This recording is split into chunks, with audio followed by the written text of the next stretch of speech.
할렐루야. 아멘. 우리 옆에 분하고 인사합시다. 잘 오셨습니다. 감사합니다. 우리 한 번 더 인사합시다. 당신에게 좋은 일이 시작되었습니다. 당신에게 좋은 일이 시작되었습니다. 아멘. 아멘. 오늘 제목은 이렇습니다. 여호와의 선하심을 맛보아 알지어다. 함께 여호와의 선하심을 맛보아 알지어다.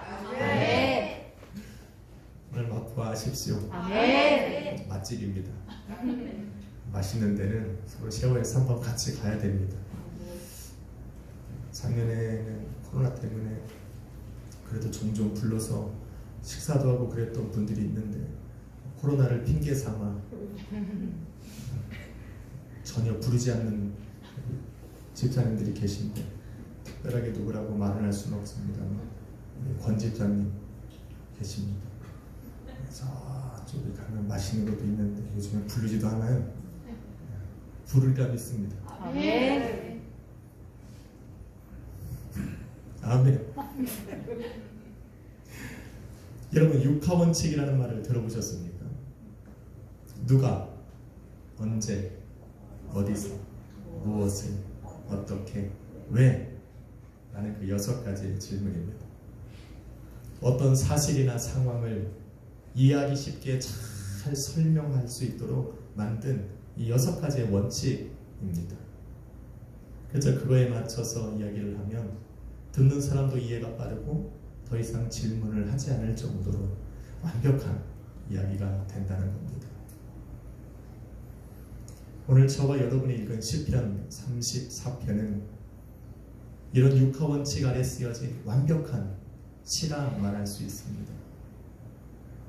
이렇게 잘 짜여진 이 원칙 아래 다윗은 우리에게 무엇을 말하고 싶었던 것일까라는 겁니다. 그것이 오늘 저와 여러분이 보는 바로 이 여호와의 선하심을 맛보아 알자라는 겁니다.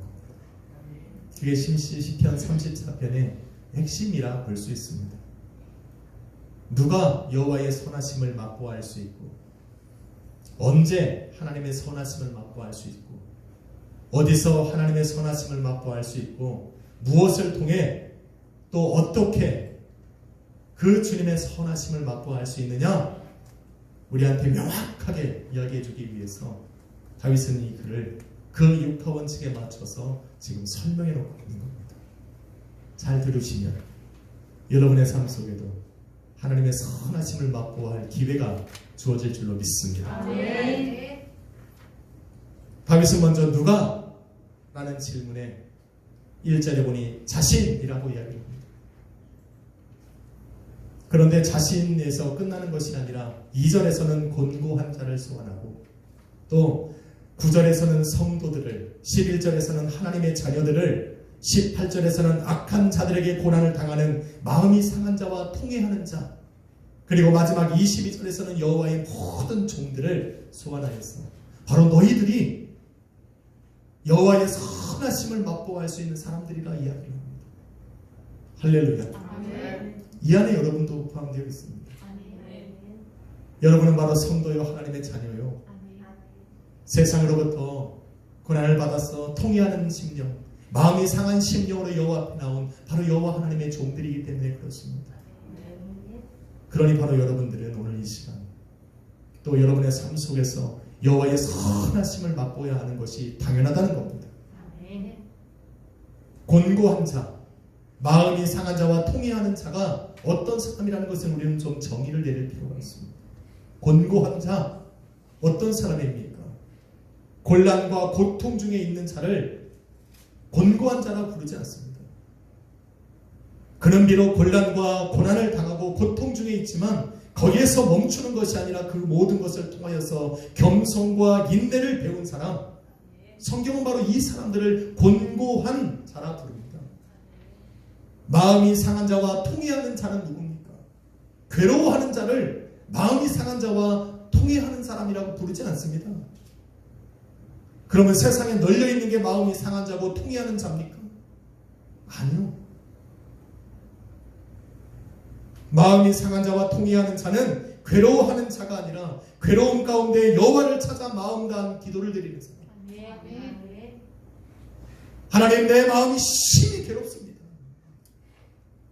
하나님 내 삶이 너무 괴롭습니다라고 여호와 하나님을 찾아 그 앞에 나와서 마음 다해 하나님 앞에 기도하는 사람, 성경은 바로 이런 사람들을 마음이 상한 자와 또 통회하는 자라 말하고 있는 겁니다.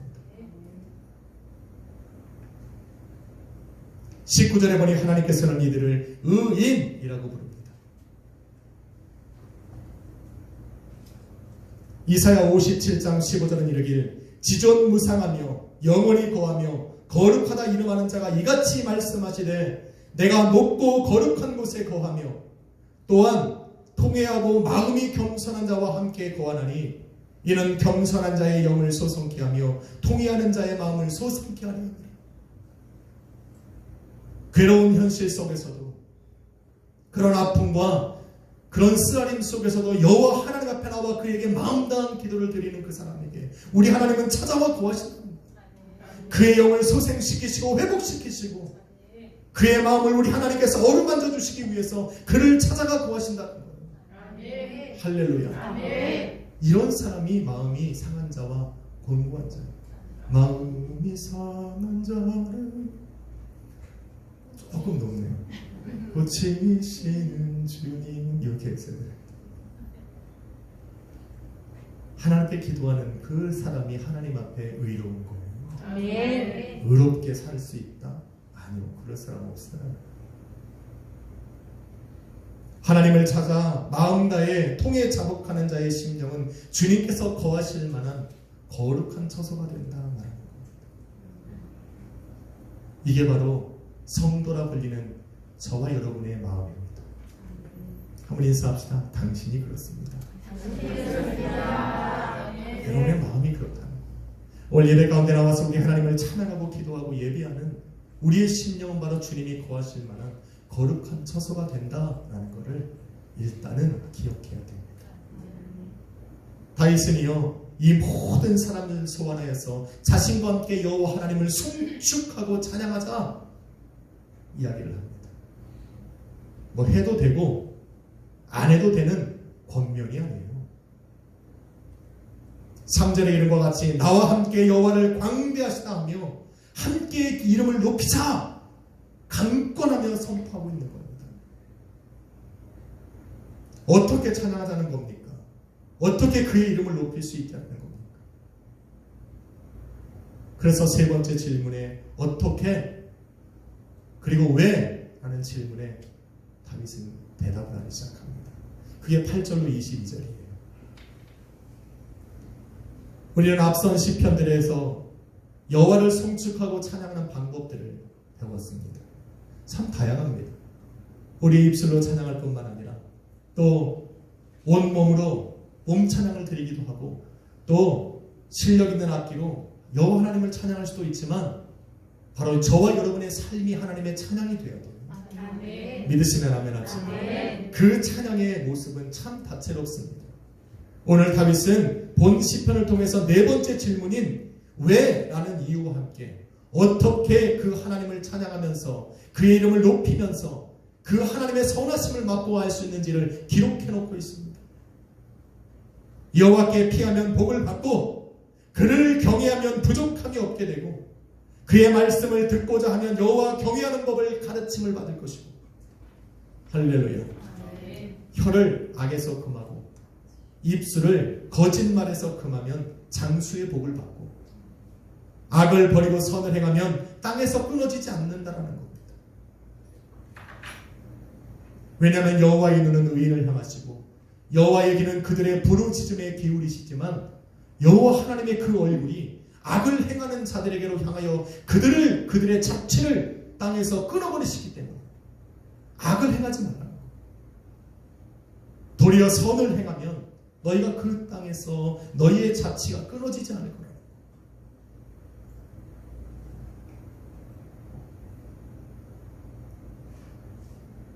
죄를 지었으면 회개하라는 말이에요. 아멘. 죄의 무게를 여러분이 판단하지 말라는 거예요. 얼마나 무거운 죄고 얼마나 자주 내가 하나님 앞에 죄를 짓는지를 여러분이 판단하지 말고 그 죄를 하나님 앞에 가지고 나와서 회개하라는 겁니다. 악을 저지르지 말라는 거예요. 예수님을 3번이나 부인하고 저주하고 떠났던 베드로가 자신을 찾아왔던 예수님을 만난 후에 통에 자복한 후에 이렇게 글을 남깁니다. 베드로전서 3장 12절에 오늘 다윗이 기록한 이 말씀을 기록하면서 주의 눈은 의인을 향하시고 그의 귀는 저의 간구함에 기울이시나니 그의 얼굴은 악인을 향하여 있느니라. 자신을 바라보시는 그 하나님의 눈, 자신을 찾아와 자신을 바라보시는 그 주님의 눈은 바로 의인을 바라보시는 눈이었고, 자신의 간구하는 소리를 들으시는 그 주님의 귀가 자신에게 응답되었다 말하고 있는 겁니다. 그러니 악을 피하라는 겁니다. 악을 저지르지 말라는 겁니다.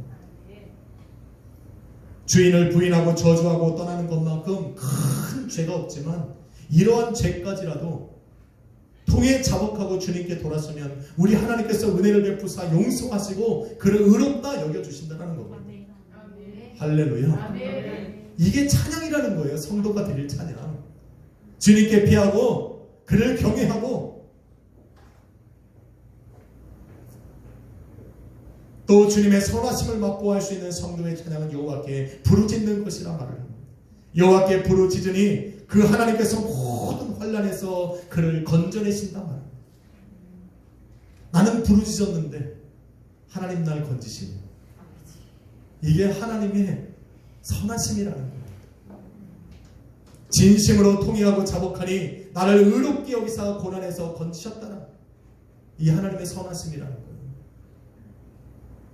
마지막 22절에서는 8절에도 말하듯 주님께 피하는 자는 복을 받는데 어떤 복이냐? 그의 영혼이 구속함을 얻고 벌을 받아야 할 그 자리에서 우리 하나님께 복을 받는다 말합니다. 이 놀라운 하나님의 선하심에 우리는 감탄해야 돼요.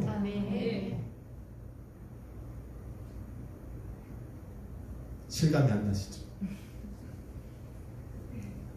그래서 다윗은 그 하나님을 찬양하고 송축하고 그의 이름을 높이는 방법들을 이렇게 열거하고 있는 거예요. 그에게 피하고 그를 경외하고 그의 말씀 듣고 입과 또 혀에서 죄악을 금하고 선을 행하고 부르짖고 통회하고 자복해라 말하는 거예요. 이것이 성도가 우리 하나님의 이름을 높이는 성도의 찬양이 될 수 있다 말하는 거예요. 여러분의 삶을 통해서 또 저의 삶을 통해서 우리 하나님의 이름을 높여드릴 수 있는 바로 그 찬양이 바로 이러한 모습이다라고 말하는 겁니다. 할렐루야. 이제 다윗은 그러한 찬양을 언제 또 어디서 들어야 하는가라는 마지막 2개의 질문에 답을 하면서 시편을 마칩니다. 다윗은 이러한 찬송과 송축함을 또 그의 이름을 높이는 것을 어떤 특별한 상황 속에서만 하는 것이 아니라 삶의 모든 정황 속에서, 삶의 모든 순간 속에서 드려야 한다 말을 합니다. 나의 삶이 번성할 때나 때로는 실패해서 곤고할 때나 안전하다 할 때나 또 위험하다 할 때나 그리고 기쁠 때나 슬플 때라도 항상 그 자리에서 항상 여호와 하나님을 찬양하던 그 모습 그대로 바로 내가 처해 있는 그 상황 안에서 그 하나님을 찬양해야 된단 말이에요. 세상이 막 흔들려도 배를 잡아주는 그 밑에 내려온 그 닷은 흔들리면 안 돼요. 바로 그것이 성도의 찬양이라는 거예요.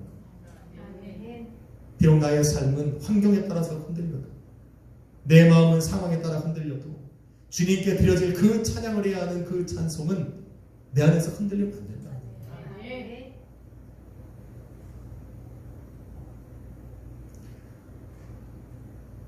힘들어 보입니다. 이런 상황이 진짜 우리의 삶에 오면 제가 설교를 이렇게 하지만 저도 힘들어요. 그 환경을 막 헤치고 그 주님 앞에 나의 찬송을 드린다는 것 정말 쉽지 않아요. 그래서 누군가는 다윗에게 반문할 수 있어요. 만일 너가 내가 현재 처한 상황을 안다면 그렇게 나를 얘기할 수 없을 것이다. 누구 하나 의지할 수 없고 그 어느 곳에서도 도움을 청할 수 없는 상황. 죽음을 목전에 두고 있어 하루하루 겨우 연명하며 살아가는 나. 가진 것 하나도 없이 홀로 벌어져 있는 그런 상태에 있는 나.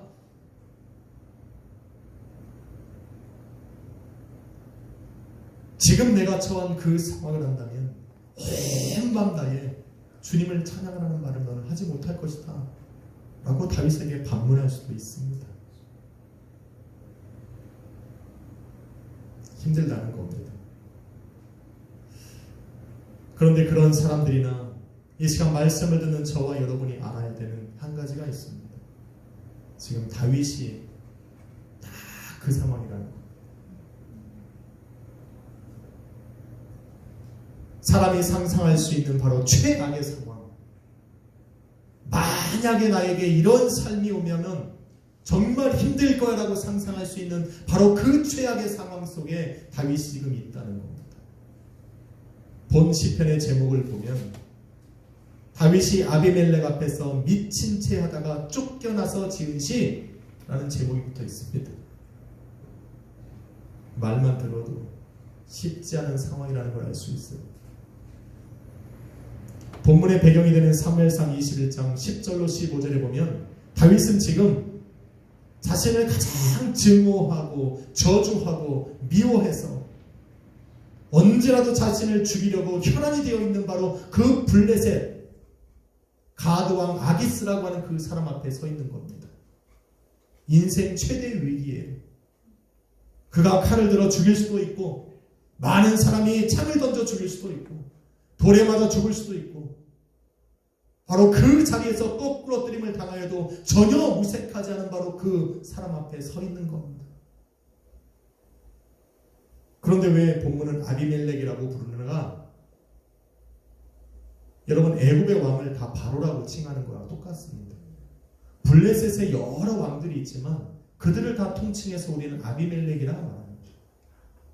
그래서 지금 다윗은 가드왕 아기스 앞에 서 있는 겁니다. 그런데 사무엘상 21장 12절로 13절에 보니 가드왕 아기스 앞에 서 있는 다윗의 모습이 그야말로 최악입니다. 처참합니다. 눈뜨고 바라봐줄 수 없을 정도로 다윗의 이 몰골이란 정말 상상할 수조차 없습니다. 사무엘상 21장 12절로 13절에 보니 다윗이 가드왕 아기스를 심히 두려워하여 쫄았다는 거예요. 이거 욕인가요? 조심해서 쓰도록 하겠습니다. 마음이 쫄려서 그들 앞에서 그의 행동이 변하여 미친 채 하고 그의 손으로 그의 대문을 긁고 그의 코와 입에서는 수염에 넘치도록 침을 흘리고 그런 모습을 하고 그 왕 앞에 나와 있는 거예요. 여러분 누군가가 두려워서 그 앞에서 미치지도 않았는데 미친 채 해야 하고 바보도 아닌데 손으로 문짝을 긁으며 바보처럼 행동을 해야 하고 거지도 아닌데 누더기 옷을 입고 머리와 수염을 덥수룩하게 하고 콧물과 침을 흘리면서 그 앞에서 미치광이처럼 행동을 해야 하는 것처럼 비굴할 데가 없습니다. 다윗이 어떤 사람입니까? 사실은 얼마 전까지만 해도 지금 자신이 서 있는 그 가드왕 아기스가 가장 내세울 만한 장수였던 골리앗을 때려잡은 사람입니다. 그의 만발의 군사를 한 번에 쳐부순 사람이 다윗이었어요. 그의 말 한마디로 천군 군마가 한 자리로 움직일 수 있는 바로 그런 위대한 장수가 다윗이었다니까요. 공주의 남편이었고 모든 사람에게 명예와 명성을 얻었던 사람이 바로 다윗이었다는 겁니다. 그런데 지금은 인생의 바닥에서 목숨을 구걸하는 그 미치기처럼 행동하고 있는 거예요. 비굴하고. 여러분 누구에게 돈을 빌려갔으면 다 알 거예요. 정말 상황이 어려워서 누군가에 가서 도움을 청해야 하는 것처럼 정말 힘들고 낙심될 때가 없습니다. 그래도 그것마저 안 하면 생명이 위태로우니 그것을 해야 할 때 정말 인생 살맛 안 나는 겁니다.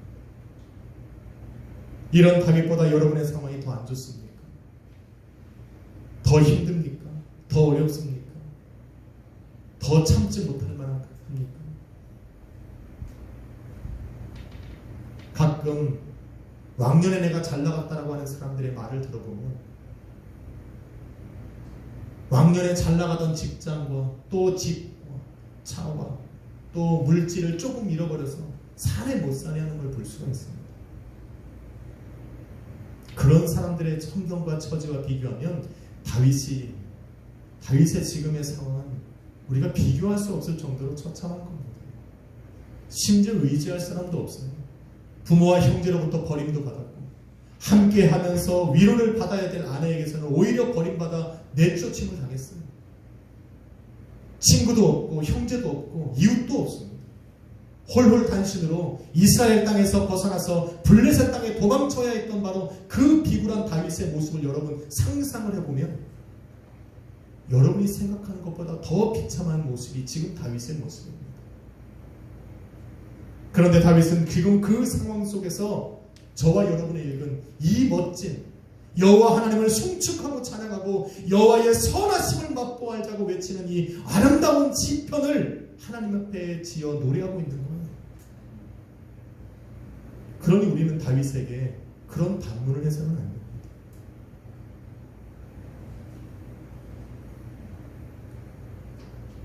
자신의 상황을 논하며 그것을 핑계 삼아서 주님의 자녀로서 드려야 할 송축함과 찬송을 우리 입에 끊어지지 않게 하라는 거예요. 여러분의 삶에 멈춰서지 않게 하라는 겁니다. 오히려 그럴 때일수록 더 드려야 하는 것이 주님을 찬양하고 주님을 송축하고 주의 이름을 높여야 된다는 거예요. 왜? 아까 이야기했듯이 하나님의 선하심은 여러분의 삶에 찾아가서 여러분을 변화시키니까. 아멘. 여호와 하나님에게 피해야 할 상황을 우리 하나님은 완전히 역전시키셔서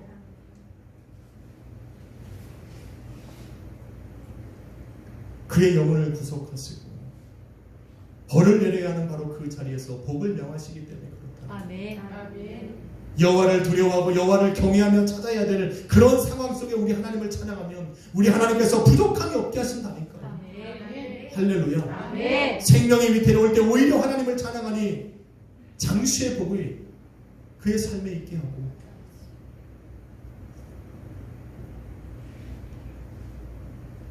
그래서 다윗은 자신을 더불어서 곤고한 자와 또 성도들과 자녀들 악한 자들에게 고난을 당하는 마음이 상한 자와 통회하는 자 또 여호와 앞에 나가서 여호와를 섬기는 여호와의 종들을 다 불러서 그 하나님을 찬양하고 송축하면서 우리는 그의 선하심을 맛보아야 할 자라고 외치고 있는 거예요.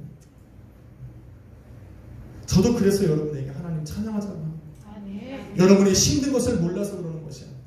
여러분의 힘들고 어려운 상황을 몰라서 하는 것이 아닙니다. 여러분의 심령이 상하지 않고 또 통에 자복할 일이 없어서 몰라서 이 앞에 나와서 하나님을 찬양하자고 하는 것이 아니라 오히려 그렇기 때문에 하나님을 찬양하자고 하는 거예요.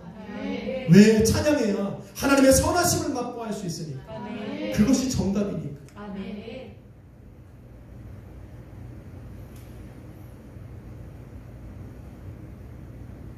다윗이 이렇게 담대하게 이야기할 수 있는 것은 바로 저와 여러분의 찬양. 자신과 함께 있는 모든 사람들과 우리 하나님의 이름을 높이며 그를 찬양하면 그 찬양을 받으실 분이 바로 우리 여호와 하나님이시기 때문에 그래요. 아멘. 그래서 다윗은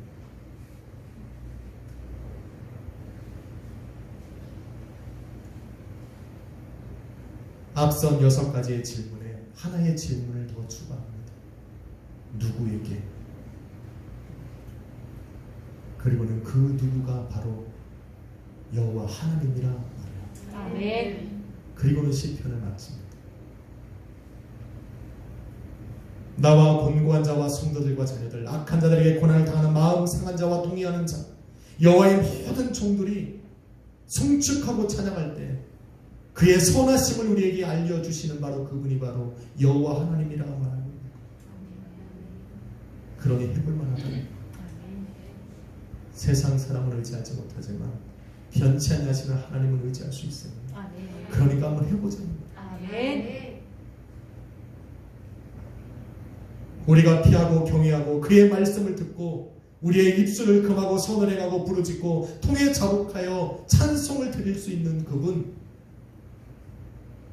그런 상황 속에서 내게 선하신 그 맛을 알게 하실 수 있는 그분이 바로 우리 하나님이시니까 한번 해보자는 거예요. 아멘.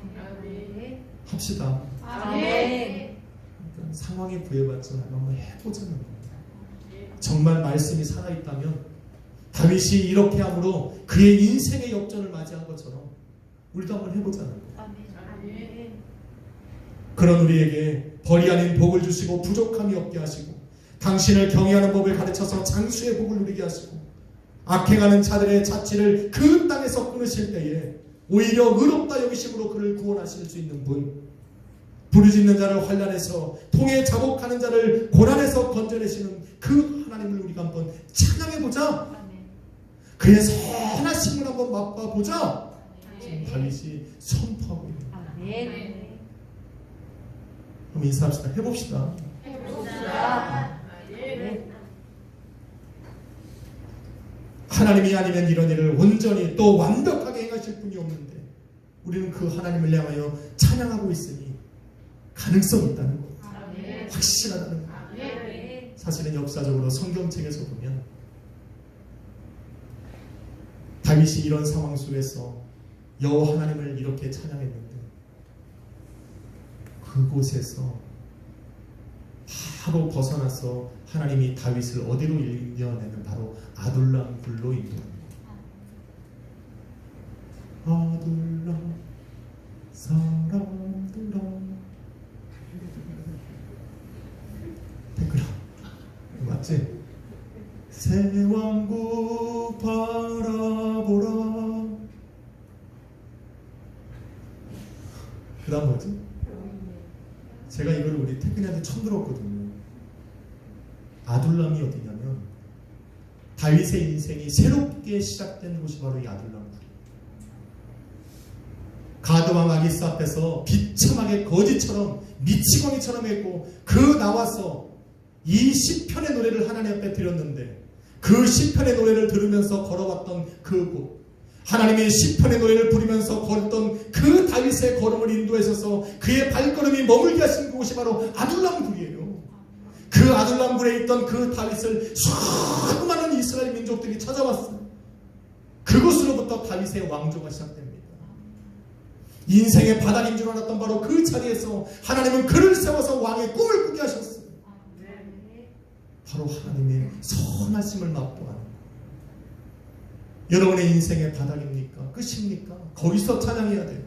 그것이 바로 그 자리가 하나님께서 선을 맛보게 하실 자리가 되게 해야 됩니다. 아멘. 거기서 포기해서 어디서 하나님을 맞이하려고, 어디서 하나님의 선하심을 맛보하려고 합니까?